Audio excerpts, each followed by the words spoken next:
স্বপ্ন কারোর সাথে শেয়ার করতে নেই, যেটা মানুষ ঘুমিয়ে ঘুমিয়ে দেখে এটাও স্বপ্ন, আবার আরেকটা আছে যেটা মানুষকে ঘুমাতে দেয় না, ওইটাও স্বপ্ন, ওইটার ভিশন বলে। এই দুইটার একটাও কারোর সাথে শেয়ার করতে নেই। এর কারণটা কি? কারণটা হচ্ছে স্বপ্নের ব্যাখ্যা যেমনটা করা হয় তেমনটাই হয়।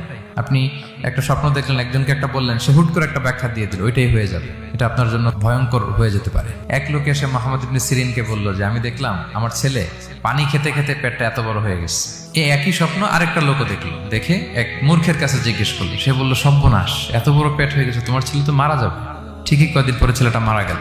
আর একই স্বপ্ন দেখে এই লোক মুহাম্মদ ইবনে সিরিনকে জিজ্ঞেস করেছিল, উনি বলেছেন যে তোমার ছেলে তো অনেক বড় আলেম হবে। ঠিক তাই হয়েছে, ওই ছেলে অনেক বড় আলেম হয়েছে। এই ভিশনও শেয়ার করা যাবে না কারোর সাথে। বিশাল বড় একটা কিছু প্রজেক্ট নিছেন, শুরু করার আগে আপনি বলে ফেলছেন, শেষ, আর এটা হবে না। দেখবেন যে এখান থেকে কনস্পিরেসি, ওইখান থেকে শত্রুতা, ওইদিকে এটা করছে ওইটা করছে, আপনি আর আগাতেই পারবেন না।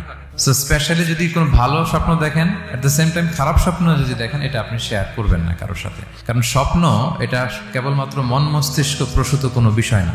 মুমিন জীবনে এটা অনেক অর্থবহ। মাঝে মাঝে স্বপ্নের মাধ্যমে আল্লাহ মানুষকে বার্তা দেয়, ইলহাম পাঠায় স্বপ্নের মধ্য দিয়ে। যার জ্ঞান নেই বা ব্যক্তিগত জীবনে পাপী, ভালো মানুষ নয় বা হিংসুক টাইপের, এদের কাউকে আপনার কখনো স্বপ্ন শেয়ার করবেন না। ভালো স্বপ্ন দেখলে শুকরিয়া করবেন আল্লাহর, আলহামদুলিল্লাহ, আল্লাহ কবুল করো। খারাপ স্বপ্ন দেখলে পানাহা চাবেন আল্লাহর কাছে।